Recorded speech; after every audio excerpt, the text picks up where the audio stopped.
as powerful today as it was for anyone in the Middle Ages. But if you don't, I mean, I expect that you need a bit of a map. But then watching how people who are faithful are moved by what it is that they're doing. And I think the king was deeply moved by what he was doing. And I know we didn't see him anointed, but the idea that behind that screen with the soldiers bowing their heads, which I thought was really moving, I almost wept then, that he was being anointed with oil as Zadok the priest and Nathan the prophet anointed Solomon. And that's about 1,500 years, you know, before we even started crowning kings here. That's got to have, it must move people a bit. And, you know, even if you love going to Disneyland and everything's a bit bizarre and there's a lovely narrative there, the narrative here is also poignantly powerful, and yet it's vested in history and it has its provenance. So I don't know if people didn't like it. Hey-ho, we can't put on anything else. But I think that the monarchy is, that the British don't get very worked up about stuff. Well, I do. But most people in Britain just don't. And they're a bit embarrassed about nationhood and being clearly patriotic. I think the Americans are much more relaxed about that. We're a bit sort of uptight about it. I want to tell you that Americans are, at least my friends, I've gotten several notes, a bit envious. I have notes from two friends who said, I wish I could live there. What I'm seeing is so magical. It's so beautiful. The tradition of it all is the pomp and circumstance. We've said it many times this week. Nobody does it like you guys, and that is the truth today. I wonder, because we've talked about the bigger question, the question of the relevancy of the monarchy and of Prince Charles, and will he be as popular as his mother? Do you think today, and what we've witnessed, and the family affair of it all, and the blended family that we've seen, does that change some minds? I think that the role of the king is to just be there. We as a nation will either be fond of or not fond of him or the institution. That's a democratic process. But his job is to serve, as he deliberately went through promising he'd do in the service. I don't think Elizabeth II was particularly popular when she came to the throne in 1952. Everyone thought she wouldn't be up to the task. She was 25 and then crowned at 26. Listen, it's very difficult to have a change of reigns, to have our head of state change once every 70 years. And of course, the country is questioning, do we want this? Should we be, is he going to be the same? And I think that's all really healthy. And I don't know, the only monarch who was ever popular coming to the throne in this country since 1714 was King Edward VIII. And in the end, he had to abdicate because many people didn't want him to carry on. So you never quite know. That's the great thing about this. Yeah. I mean, your enthusiasm is just so infectious. I just sit here, I could listen to you all day. The rest of the family, you know, the rest of the people talk about William and Kate. That's the future of the monarchy. And you talk about Henry VIII. I mean, he has something of that, something of the kind of debonair. Kate is beloved in this country. She, for a lot of people, she is the future, right? Don't you think? Well, inevitably, they are the next step. And, you know, they will, I think, in every way they can, support the King and Queen in what they're going to be burdened with. I mean, you know, it all looks very glorious, gold carriages and stuff like that. But I remember having my conversation with the Queen about her coronation, the late Queen. And I asked her what it was like to be in that carriage. She just said, horrible. And I said, were you in it a long time? She said, 4 hours. So she went all the way around London in this thing, you know, and it's terribly uncomfortable, but it looks so glamorous, doesn't it? Big palaces. But, you know, it's a gilded cage. And the king is now a servant to the constitutional settlement that we, as a nation, have chosen. And Parliament is sovereign here. And if Parliament wants something different, and if people who are demonstrating want to persuade the nation to do something different, well, it will. And if Australia decides it no longer wants to have the king as its head of state, it can do that. The king's not going to hang on. You know, it's up to Australia. I just wanted to ask you a little bit about the moment we've talked about. It's coming. I'm looking at the balcony. It's pouring rain out. 3,800 guests are here in these grandstands. These are veterans. These are representatives of charities near and dear to the King and Queen's hearts. They haven't moved for hours, and we have this cover. They have not. How symbolic is this shot that we're about to get? They're probably from Scotland, so they'll be fine in the weather. God, they're not going to love you for saying that. No, I'm from Scotland. I love bad weather. That's fair enough. And all I can say is that you know, this front of the palace was redesigned in 1913. But Queen Victoria appeared the first time. We're going to see the royal family later on. It's going to be marvellous. It is going to be marvelous. Thank you so much, Alistair. Such a pleasure talking to you both yesterday and today. As you said, James, Thank you both. and I know you two are friends. Your enthusiasm, your wisdom we're so lucky to have you. Not at all. Love being here. Heading back to you, Michael. All right, thank you so much, Lara, James, and Alistair. Time to bring in our next guest. Joining us now is the Lord Lieutenant of Bristol, Peaches Golding. And Peaches, you were right in the Abbey during the service. Tell us what that was like. It was absolutely electric. One of the great things is, of course, we had to arrive before the service, so we got to meet the people that were sitting beside us, whether they were peers from the House of Lords or individuals who had just received British Empire medals or other people. It was just really lovely to get to meet them. And then, of course, when the service started, the music was absolutely heartwarming. There were pieces that had been made especially for the coronation, as well as older pieces of music that many of us have known. And then when the procession started, it just got better and better and better. And you could feel the emotion from those pieces that were composed just for the coronation, Peaches. And we've been talking this morning about the diversity mixture inside the Abbey. How you had people of color taking so many leading roles? What do you think the King is trying to tell us there? Well, I think I've worked with the King since the 1990s on the racial diversity issue. He is very well versed, not just about people of different colors, but also people about different faiths and religions. And you heard that reflected in the service today. The fact that Muslims and Hindus and Sikhs and Jewish people of faith all took part in that service. So it is just our King writing large what we know he has been interested in, concerned about, talking about, trying to encourage people to do better, to do more, to do quicker. So it's not something that's new for him at all. Well, as you said, you've worked with the King for a long time. And what is the institution doing in practical terms to promote diversity? And how has that changed over the years?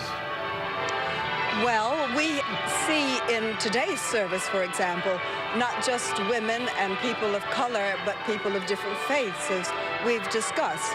And again, if you look across the members of us that support our King and what he is trying to achieve, and also supported Her late Majesty, we also see diversity increasing. So among us Lord Lieutenants who in each of our counties represent the King, you see diversity. Yes, I might have been the first black female ever to hold the role since it was established in the 1540s. We also have 3 or 4 men that are also now Lord Lieutenants as well. So you're seeing out of the 100 of us, we are reflecting the communities across the United Kingdom. When you look a level deeper to our deputies, again, you see that diversity increasing significantly. When you look in the households, those people that serve the working members of the royal family, again, you're seeing diversity. You see it in the military that serve the King. So it's coming very, very, very quickly. And you said you were the first, but I know you will not be the last, Peaches. And judging from your comment there, I can tell you are hopeful for the future of the monarchy with King Charles in charge. Oh, yes, and that was very much part of today's service. Hope. Hope for the future. Hope that we, in serving each other in that Christian way, in that way, actually, all of the world's religions talk about. They talk about hope. They talk about living a better life through service, through a commitment to other people. And yes, our King has been doing that his entire life. And we see it with young people, the Prince's Trust. You know, every year he has raised tens of millions of pounds, and he's used that money to encourage young people to raise their career horizons, to become employed, to set up new businesses. We have seen his interest in art. He's a beautiful watercolor painter himself. We have seen that interest across all of the fine arts and performing arts. We have seen our king talking about the environment. Back the year 2000, I worked with him to help bring businesses in the United Kingdom together to talk about environmental issues, recycling, reuse, reducing the amount of natural resources that we use. He was well ahead of the time. Again, organic farming, so many things our king has been able to be at the forefront of. Very important issues. Of course, the monarchy is relevant to our time. Michael, that's very interesting. Peaches, thank you so much for your comments there, because it's so interesting. It's Deborah Roberts here, and I've done some reporting this week about so many, and particularly people of color, looking to the past, right? The colonialist past of the British Empire. But you represent a different viewpoint. Rather than looking back into the past and trying to make up for what has happened, you seem to be looking forward. I have this knack of losing my earpiece. Oh. No worries. I hope you can hear me now. Do you hear me now? I don't think she hears me right now, but Michael, I thought it was very interesting that Peaches talked about moving forward, and she represents a viewpoint that I think even a lot of Britons just in general seem to have. The 18 to 24-year-old folks don't seem to be as interested in the monarchy, but the majority still seem to have some reluctance. And Peaches, I understand you're back now, and I find your viewpoint very interesting, because we have heard a lot of people looking into the past, talking about, you know, Britain's colonialist history, but you're talking about looking forward. You're not focused on the past so much, and I find that actually very interesting. Well, let's go to the past. Let us reflect back in the 1960s, when many of the Commonwealth countries achieved independence. What was one of the first things they did?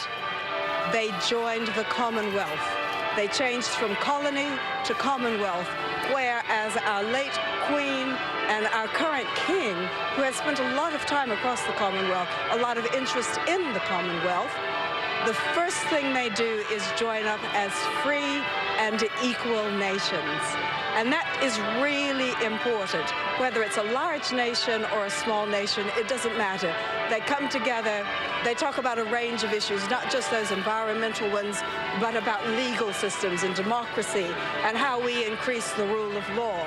They talk about sport and athletics and come together with the Commonwealth Games. There are Commonwealth scholars that are here in the UK. I meet with 10 or 12 or 15 every year that have come to study their master's degrees, their doctorate's degrees, to learn better how to integrate what is going on in their country and to be forward-facing.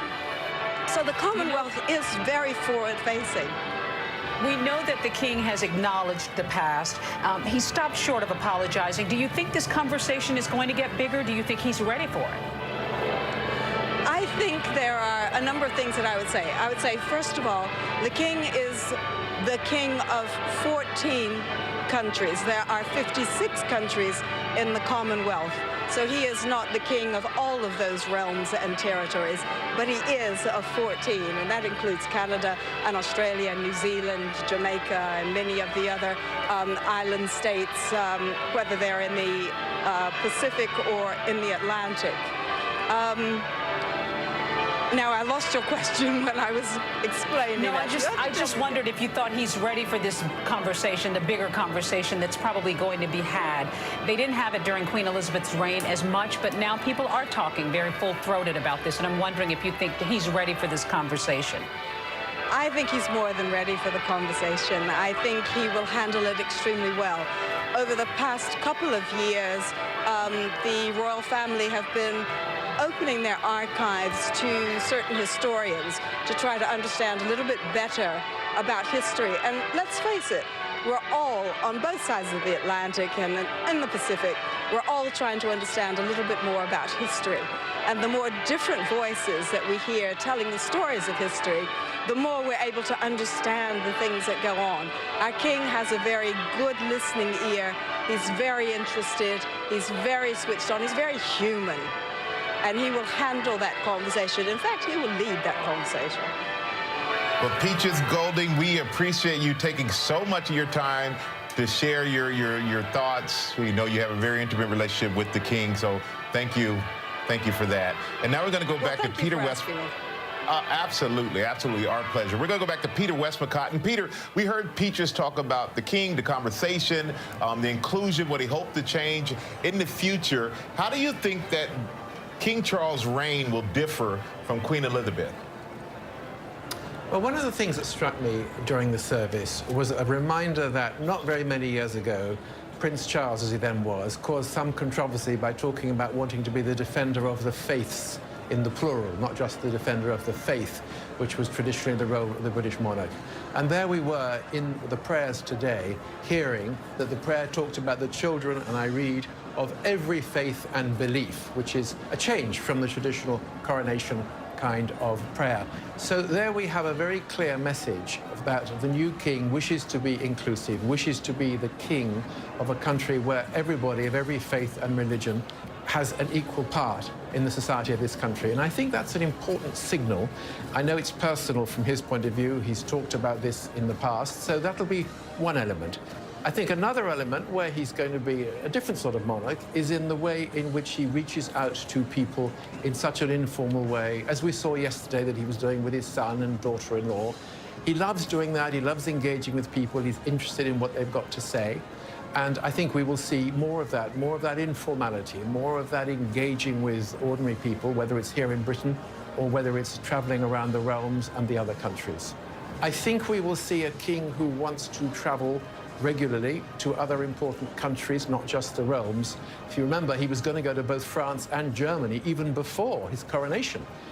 The visit to France was postponed because of social unrest in France, but he went ahead with a very successful trip to Germany, and I'm sure that the visit to France will take place later in the year, and then there will be visits, I'm sure, to Canada and other parts of the world. So I think he will be actively traveling to countries that matter to Britain, but also of which he's the head of state. And of course, the Queen in her latter years didn't do any long-haul travel. When I was ambassador in Washington, we couldn't get her to come back for a return visit, which President Obama wanted her to undertake. So I think that will feel different, and we're going to have a younger, more active, more traveling monarch. And my last point, I think, is I would say that he's going to be somebody who is not reticent about speaking up on the things that he cares about. That'll be partly climate change and partly young people and volunteering and young offenders. But we saw, for example, even in the political domain, that he was happy to go along with something called the Windsor Framework, which was part of solving the Northern Ireland Protocol problem of our Brexit departure from the European Union. And there he was, actively engaged in the politics of it. Well, Peter, I'm sorry.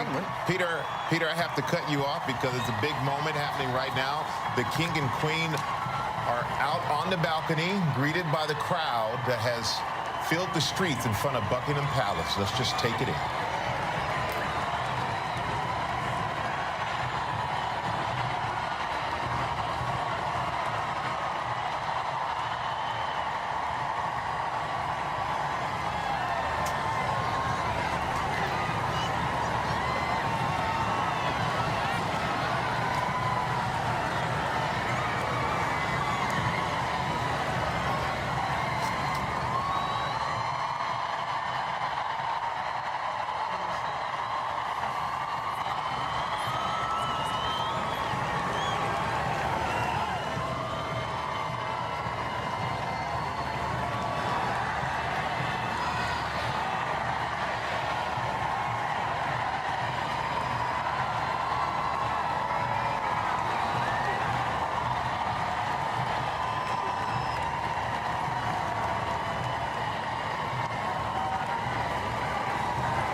See the King and Queen there on the balcony, joined by their family. There is Prince William and Catherine.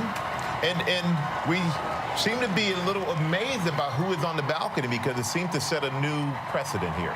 Well, it does and it doesn't. So when Queen Elizabeth came on the balcony, we did see the people who've been involved in the ceremony, and so we see the pages up there, which is not new, but actually the fact that Camilla's family is on the balcony is new, because they're very private individuals, and we don't see them making public appearances like this very often. So this is really exciting to see. You know, this is a Charles's coronation, but it's Camilla's coronation as well, and the fact that her side of the family and her pages are on the balcony as well reminds us of that. And I was watching as they first walked out, and I looked to my right, and Robert, I saw you, and you literally took a big, deep breath, and then you were just hit with the moment. Yeah, the moment. Yeah, it was wow. It was a wow moment. You know, to see my king and my queen walk out on the balcony for the first time is something special. And you know, I just think that all of those people there must be looking out at those incredible crowds. They must be taking their breath away. And look at the king; he's overwhelmed. But yeah, it's a new royal family. This is a new broom has come in, and you know, it's his reign, and it's different. You know, you have Camilla's children, grandchildren there, a family, and you also have the new royal family, the focus of the royal family, the working royals, which includes the future, the Prince of Wales, Prince William and his children, and you know, we're missing Harry. I'd like to see Harry on the balcony myself, but just that's because I would like to see it. Of course, we were all hoping for that. But to see these young faces, though, Michael, the prominence right there, this is the new evolving face of the monarchy, I think, and it's pretty remarkable. And here is the fly past. 60 aircraft coming in to honor the coronation of King Charles and Queen Camilla. Due to the weather, though, this will be shorter than usual with only helicopters and red arrows. Not quite as bright as that red, white, and blue we saw with the Queen last year, huh? And no Battle of Britain planes, which is a shame. But hey, maybe the red arrows will be spectacular. The red arrows are pretty special. Well, I guess the fly past is weather permitting. You know, as far as what those guys and girls are quite amazing in the red arrows. And we saw them open the barriers there because obviously the procession had come down the Mall, and when they opened the barriers, and suddenly the public can fill that space, and that was really impressive to see. People just rushing in. And Deborah, something you said which struck me is the young faces that are on that balcony now. To be involved in a coronation where it was such almost a solemn, quiet, formal occasion, to come out onto the balcony and have these crowds of thousands cheering loudly, and you saw some of the youngsters look at each other and mouth a few words. I think Louis looks like he's getting into the moment. You never know with Louis. The rest of them look pretty serious, but it looks like he's pumping his fist. I think he's a little bit excited. As Kate said, you never know what you're going to get with him. You never know what you're going to get with him. We want to bring in James and Lara, who are right there in the middle of it all. Hey, guys. Hello, Michael. Just above us right now, the flyby is happening, smaller than we had hoped for due to the weather, but I don't know if you can hear it. It is directly above us right now. Yeah, I mean, look, how exciting is this? And just the police allowed all these guys to rush forward. So these crowds have been waiting for days and days. This is the reason why they're in tents for days, sleeping on the Mall. They got the front row seat. They're right at the front there. And every time Charles raised his hand, up went the cries. And I have to tell you, similarly loud cries for William and Kate. They came out of a side door on the balcony there. People really do love to see them. And over, these are more helicopters are going above us now.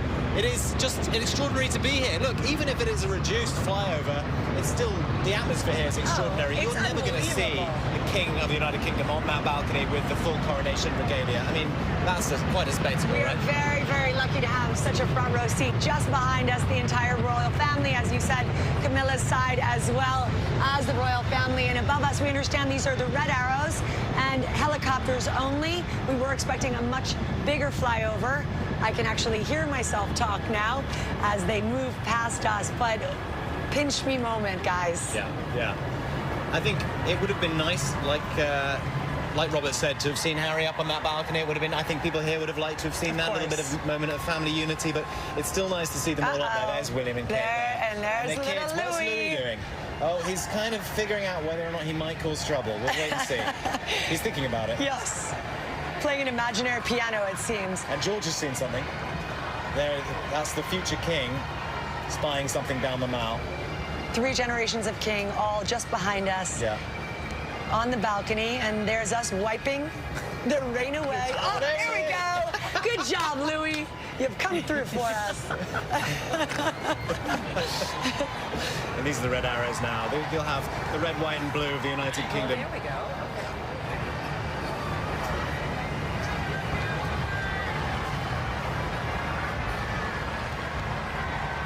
What a moment. Past the newly restored Big Ben. And the crowd here is screaming, and they can hear the planes coming overhead. And here they come. Here they come. Look at that.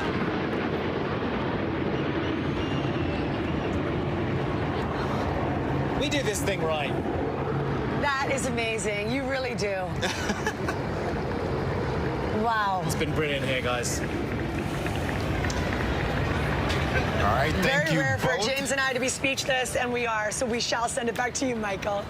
All right, thank you so much, Lara and James. Great job there for us at Buckingham Palace, describing the sensations, the feelings, and the emotions that are there with everyone that is out on that balcony and everyone there who's in the crowd watching. And want to bring in Ian Panel. And Ian, what are your emotions like? How are you feeling watching this all transpire?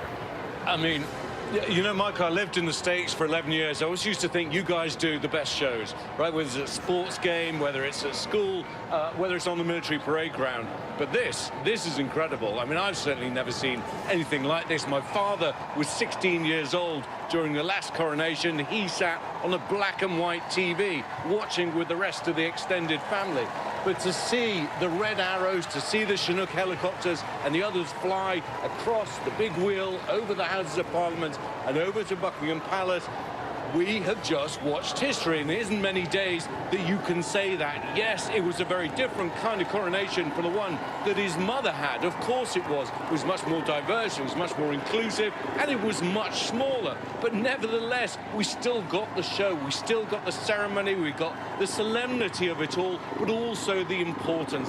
Yes, there are challenges that are going to face Charles, challenges that I think his mother didn't really have to face and certainly wasn't aware of, but I also think that he's very well placed to do that if anyone can. There are many problems out here in London and across the country. Today is one of celebration. Tomorrow is going to be one of getting back to the office, getting back to the grindstone, and addressing some of the many needs in the country. Michael? All right, thank you so much for that, Ian. And as you said, today is the day of celebration. And we're going to go back to Lama Hassan, who is amongst the people in Hyde Park. How's it going out there, Lama? Wow, Michael, what a moment. And I hope you can hear me over the roar of the crowd. You know, during the actual ceremony itself, the people here were listening intently. They were sitting down, and then they got up. So when the King and Queen left the Abbey and they made their way to Buckingham Palace, I couldn't understand why they were still standing. They were waiting for that balcony moment. I've never seen anything like it. When the King and Queen came out and they started waving, people here were actually waving to the screen. It was incredible. You know, we knew that it was going to rain, so we weren't sure about how many people would turn out. Well, let me tell you, they did not disappoint. There are so many people here in Hyde Park who were here watching the ceremony on the screen. It was absolutely remarkable. And you know what? The government knew this because they allocated some $1.2 million to put up these screens up and down the country. And I have to tell you about a moment, this really surreal moment. I looked to my right, and all of a sudden there was a man who had his scones, his clotted cream, and his jam. You know, it was such a British moment, but it was a surreal moment. And instead of having tea, he had a glass of champagne. But let me tell you, everyone here is celebrating and raising their glass. And when the King and Queen came out on the balcony, everyone's phone was up, wanting to witness this moment and capture it on their phones. And they were all smiling. It was unbelievable to see, Michael. Well, you know, it's a lot of happiness out there in Hyde Park next to you, Lama. Thank you so much for that. Now we're going to go to Britt, who is on the Mall. She is also hanging out with the crowd. How's it going? Yeah, with the crowd stretching all the way back to me here. And, you know, I have to say the excitement, the roar of the crowd today, it is a stark contrast to the muted celebrations back home in Australia and in other Commonwealth countries too. You know, this is a big moment for Commonwealth countries. They're at a kind of historic juncture, you know, whether they weigh up whether it's time to get rid of the monarchy as head of state. Many people feel it's just a matter of time. God Save the Queen was once Australia's anthem. The King won't even be on banknotes. You know, big names like Kylie Minogue usually take part in royal events. They declined to. You know, the Australian Prime Minister is in favour of a republic and hasn't ruled out holding a referendum in the near future. So it's a very important moment to reflect. And another important moment, thank you so much, Britt, is that the King and Queen have come back onto the balcony, like an encore of sorts for themselves. Leave the family inside and come out and let the people see the King and Queen together without anyone else around. Michael, you know they've got to be feeling such relief. You know, they practiced this thing. They practiced and practiced. It didn't seem like anything went awry. I don't know, maybe something did and we didn't know about it, but you know they've got to feel great relief that this all went off without a hitch. They have to feel very good about today. It just has been incredible. And I love seeing them both come out on the balcony without anyone else except for each other until now the pages are coming out to help them back in. But it was kind of to me to say, hey, we're in this together. We are the King and the Queen, and we are here for you. Well, quite a journey they've had, Michael, you know, quite a journey. And I think everybody will acknowledge that they've served us well. And this has been their moment of destiny. And I think they've carried it out with aplomb. Personally, I think that they're going to emerge from this experience different people. And I, for one, wish them well, and I really hope that they achieve what they want to. And we're going to go to Maggie Ruley, and Maggie is at Westminster Abbey, where the coronation ceremony took place. Hey, Maggie. Hey, Michael. Well, all the guests have left the Abbey now, but you can still hear the bells are still going strong. You can still feel the energy here, Michael. You can feel the weight of history, because I think it bears repeating just the history that we all witnessed here today. You know, once again, every coronation since 1066 has taken place right here at Westminster Abbey, and now King Charles is a part of that history forever. Now, we know that he wants to modernize the monarchy. We saw today during the ceremony some of the steps he's taking to do just that. And you know, Michael, one moment that really stood out for me, you mentioned it earlier, this was a family affair. The moment when Prince William, heir to the throne, kissed his father on his cheek, and the look on King Charles's face was just a look that I think all parents can feel. We know there was so much emotion today, so much weight in this moment, and for me, that stands out as something that I will remember. That and these bells and all the pomp and circumstance. I have to tell you, Michael, no matter how many events like this we cover, gosh, the royals, they know how to bring a party, don't they? They know how to celebrate in style. I gotta say, they do it right, and you're right about that. I mean, to watch them all together, family affair, was just, you could tell that there was a lot of pride there, Maggie. Yeah. And I gotta say, we're right above you. Those bells, they have been ringing for quite a long time. I think they'll be ringing in my head for quite a long time as well, even after this is all done. And if you're just joining us now, it's the coronation of King Charles and Queen Camilla, and right after 9:30 a.m. on the East Coast, 6:30 a.m. in the West, and 2:30 p.m. here in London. And the King and Queen, they've been crowned in a historic service at Westminster Abbey. Let's take a look at that moment. And now you have the entrance of King Charles. Let's just listen in and watch.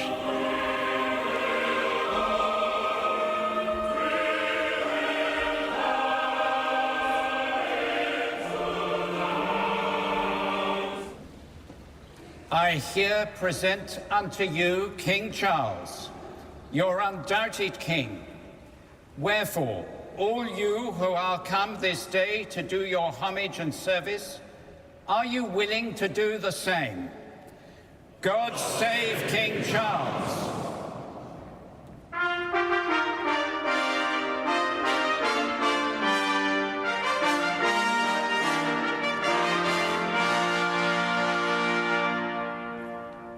I here present unto you King Charles, your undoubted king. Wherefore, all you who are come this day to do your homage and service, are you willing to do the same? God save King Charles.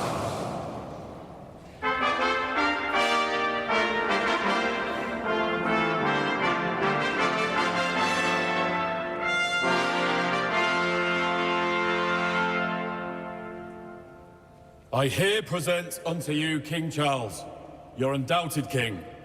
Wherefore all you who are come this day to do your homage and service, are you willing to do the same? God save King Charles.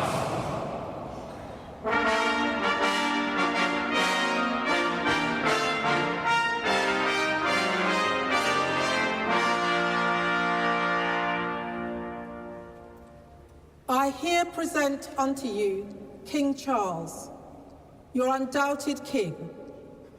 Wherefore, all you who are come this day to do your homage and service, are you willing to do the same? God save King Charles.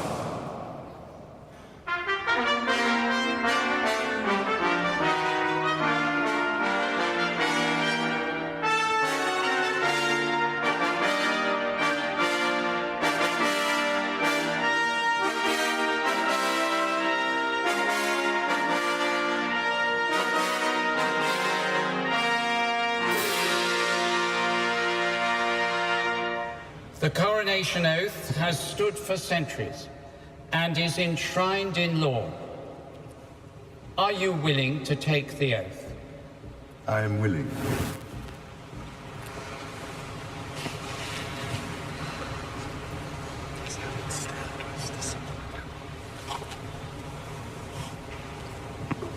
Will you solemnly promise and swear to govern the peoples of the United Kingdom of Great Britain and Northern Ireland, your other realms and the territories to any of them belonging or pertaining, according to their respective laws and customs? I solemnly promise so to do. Will you, to your power, cause law and justice in mercy to be executed in all your judgments? I will.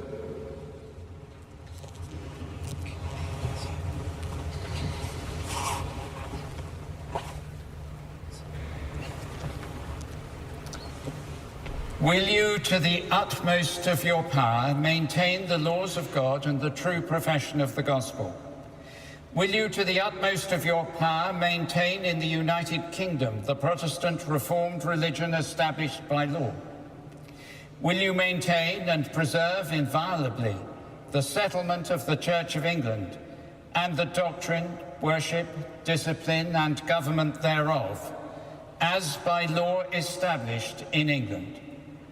And will you preserve unto the bishops and clergy of England and to the churches there committed to their charge all such rights and privileges as by law do or shall appertain to them or any of them? All this I promise to do.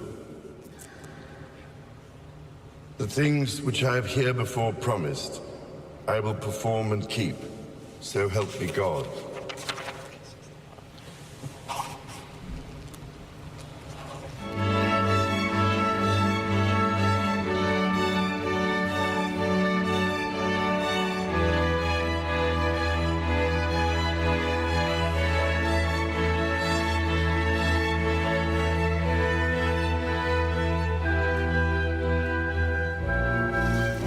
We see them come in with the screen that is made especially for this coronation. It is the one part of the ceremony that will not be seen by cameras. And Robert, can you explain this to us? What happens behind that screen? Well, this is the most sacred moment where when he is anointed with the holy oil that's coming from the Mount of Olives. What happens is the Dean of Westminster passes the ampulla, pours the oil from the ampulla, which it means essentially derives from jug in Latin. He pours that into the spoon with his fingers. The spoon, the oldest part of the jewels. He then anoints the king on his forehead, on his wrists, and on his chest. And that is the moment that he is anointed by God.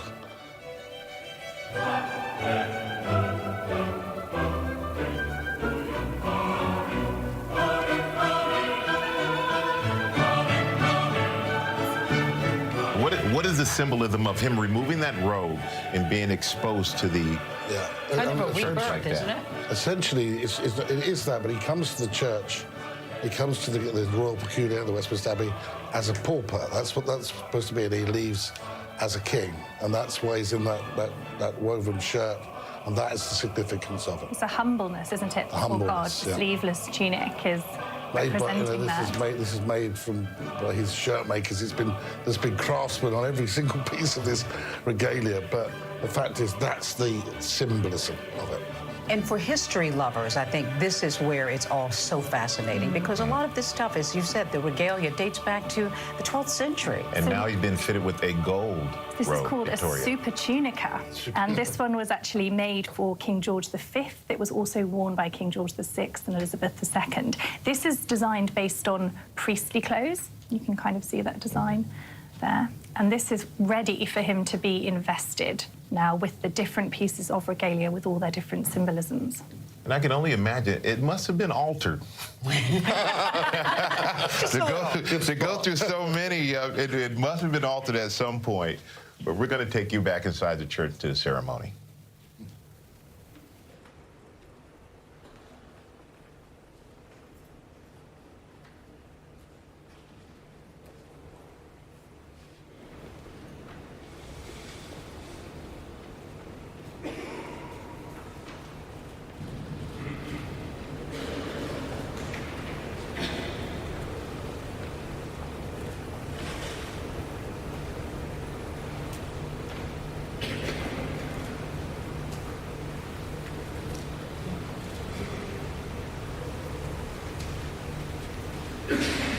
To watch your son participate in something like this. To have your son participate, to have your grandson participate, this is truly a family coronation. And it really emphasises the significance of William as the heir, the fact that he has two formal roles within the coronation. We'll see him later on paying homage.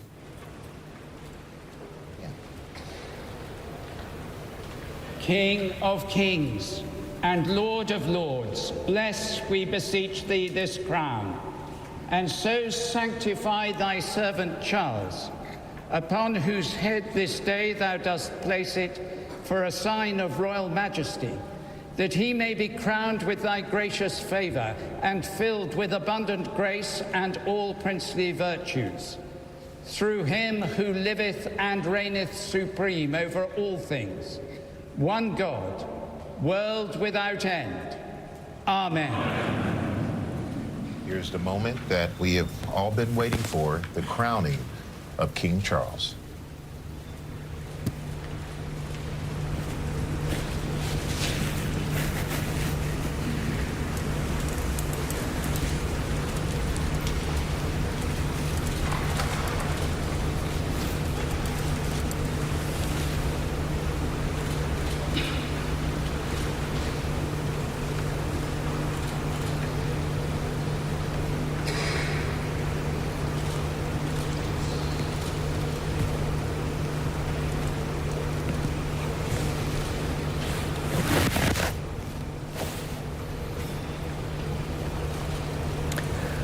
God save the King! And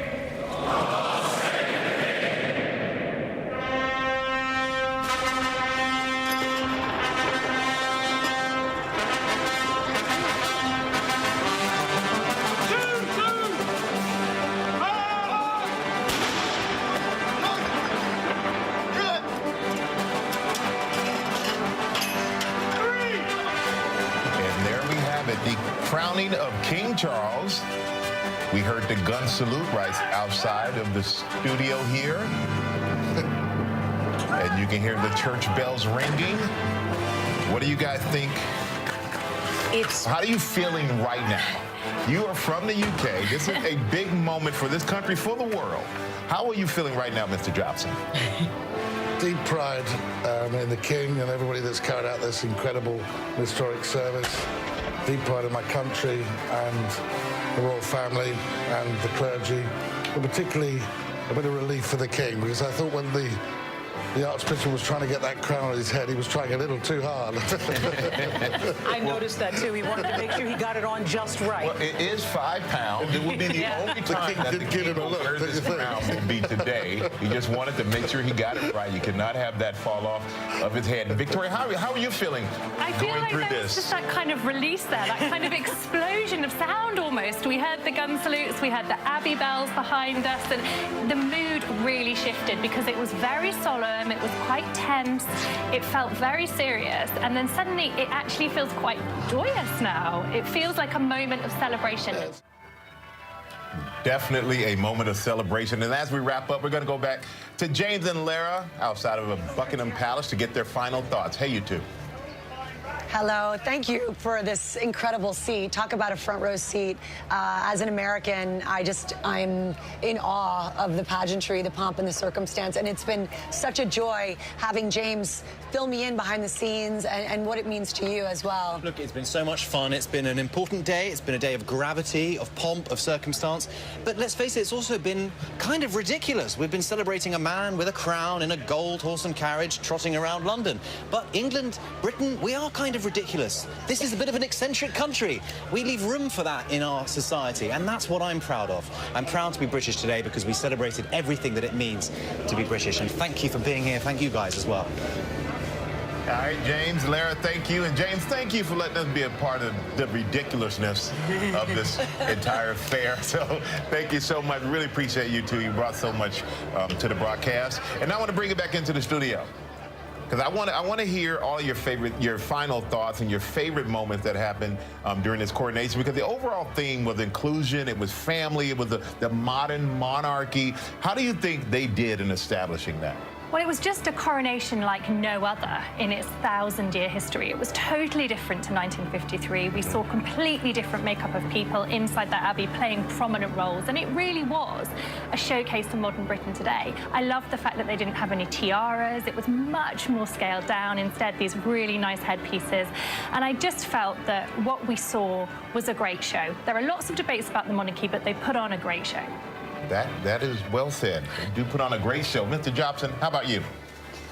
It was my Super Bowl, really. I tell you, it was immensely proud to have and I'm honoured to have had this seat to witness it. I mean, it was a crowning glory of the King, crowning glory of the people, and his moment of destiny. But more important than that, it was a moment of true celebration when the King was acclaimed by his people, and the bells just kept ringing.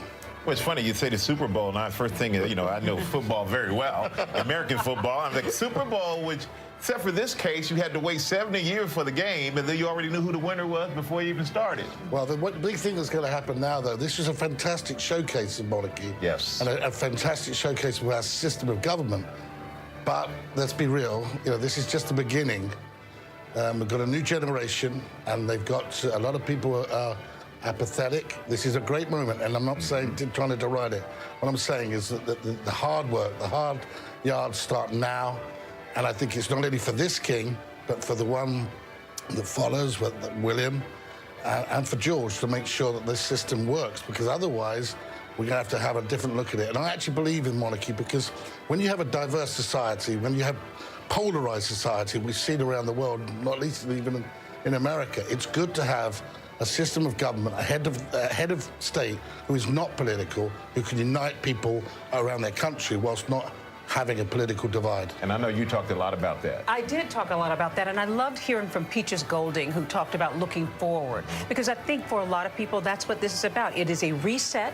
I mean, there's a lot of tough conversations that will be ahead probably for the monarchy, but it is sort of a reset to look at those faces in the Abbey today, to think about where we go from here, because as you said, Robert, that's what it's all about. But Michael, I have to tell you, when you talked about no tiaras today and the hats and all, I couldn't help but notice all of that, of course. So, since we're ending, maybe I will have to bring out my hat. I couldn't resist. I couldn't resist, a little homage to ABC News here, Oh, wow. I did not notice that part. You really went all in. Of course. Thanks to my friend Christine Moore back at home. That's definitely customary. You have your crown now? For Michael.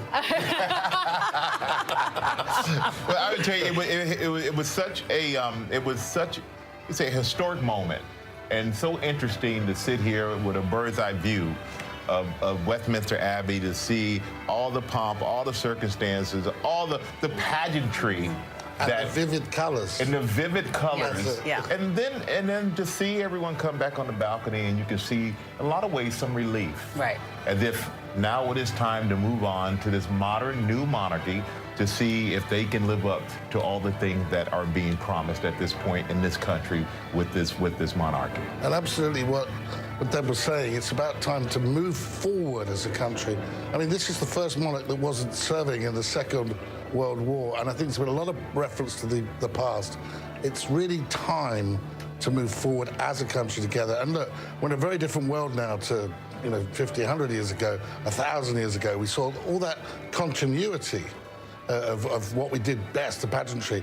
But it's now about where is Britain now in the world? And I think that's what the King and all those politicians are going to sort out who are there today, because we're a very different country. Well, I'm pretty sure we're going to have many conversations with the both of you as we go forward. Thank you so much for joining us. Really appreciate you being here, helping us cover this historic coronation of King Charles and Queen Camilla. And it's been such an honor to be a part of this event.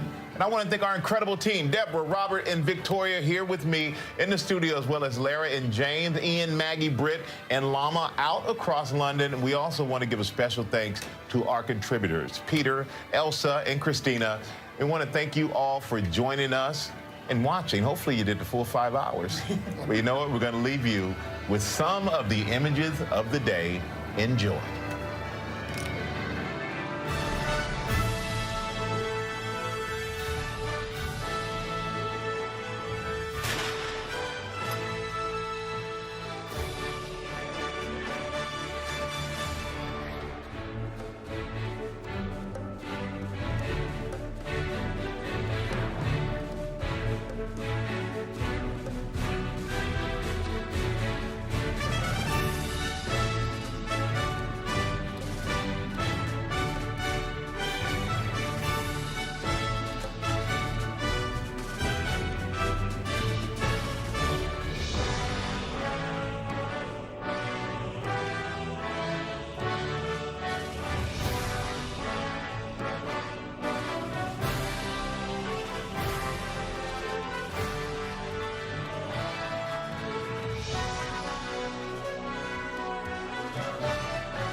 This has been a special report from ABC News.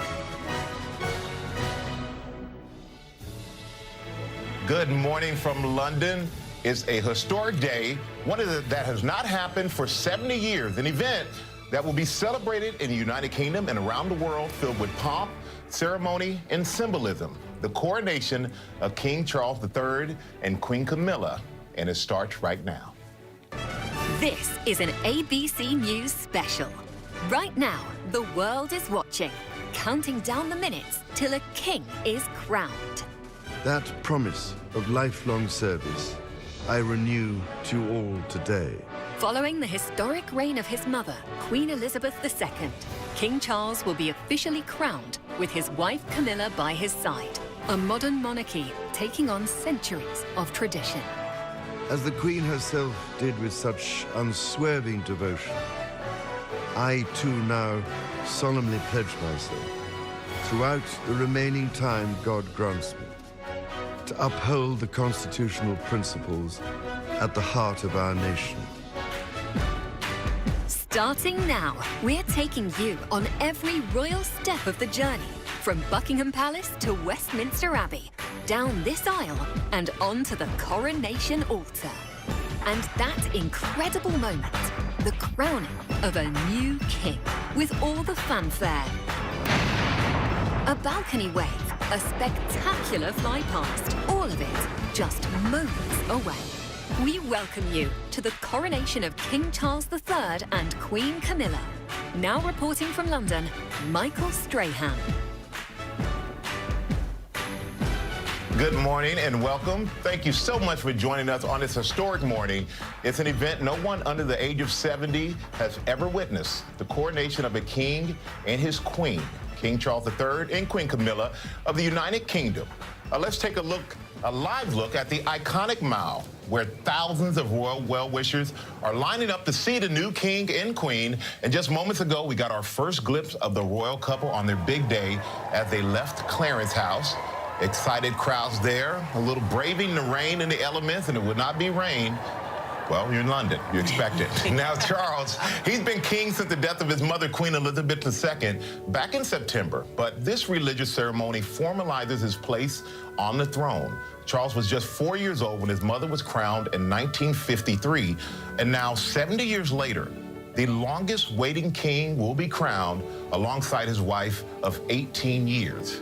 There are 3 parts to today's event: the King's procession from Buckingham Palace to Westminster Abbey, then the ceremony itself, and finally, the coronation procession back to the palace. Now, within the ceremony, there are 6 stages. We will break each of those down for you and their significance in a few moments. But this morning, I'm in London, just outside Westminster Abbey, with an incredible team helping me track the event and break this all down. Here with me is ABC's Deborah Roberts, Victoria Murphy, contributor editor at Town & Country, and Robert Jobson, royal editor of the London Evening Standard, both of them ABC News World contributors. Thank you all for being here. We're going to have a great time Historic moment. here in the studio. Historic moment, and proud to be here to share it with you all. And our news team, they are fanned out across London. They are covering it all, from Buckingham Palace to the Mall to Hyde Park to Westminster Abbey, where Charles will be crowned. We are thrilled to also have with us 3 people who not only know the royal family well, but they've worked for their majesties in the past. Sir Peter Westmacott, Elsa Anderson, and Christina Kyriakou. Now, we'll hear from all of them all morning long, but let's start by heading right to Buckingham Palace, where it all begins and where my colleagues Lara Spencer and James Longman are standing by. Good morning, guys.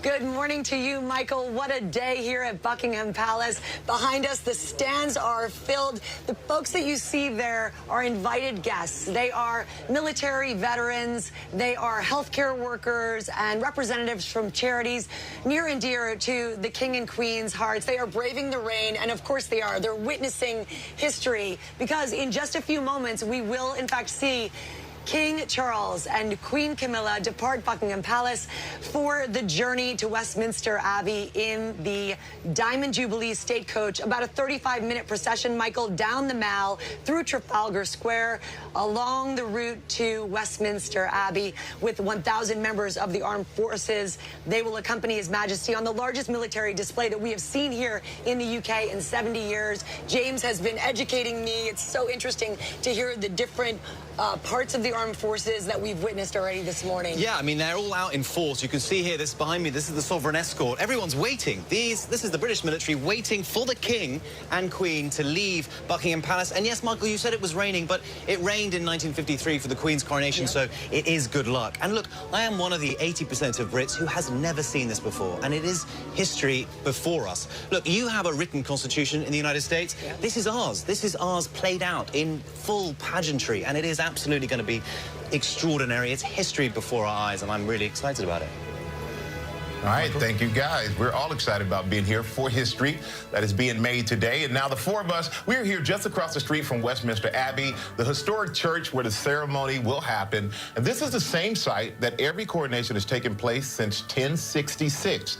It's where Queen Elizabeth was memorialized 8 months ago, where the funeral was held in 1997 for the late Princess Diana, Charles's first wife, and where his son and heir William, the Duke of Cambridge, married Catherine Middleton in 2011. And Deborah, this is going to be a different, very different coronation, and really one that is meant to usher in the next chapter of the monarchy. Absolutely a turning point. And Michael, I have to say, you know, I love this kind of stuff. I'm a royal watcher. How I became one, I don't really know, but I was here for Meghan and Harry's wedding. I was here for the Queen's Jubilee, here for the funeral. And it's been so interesting to watch all these shifts, right, in the modern monarchy. But this is really going to be a turning point. We've gone from a queen who was sort of a grandmotherly figure, really kind of globally. I mean, people sort of recognized her, and now we're shifting to a king, and that brings about all kinds of different dynamics for people.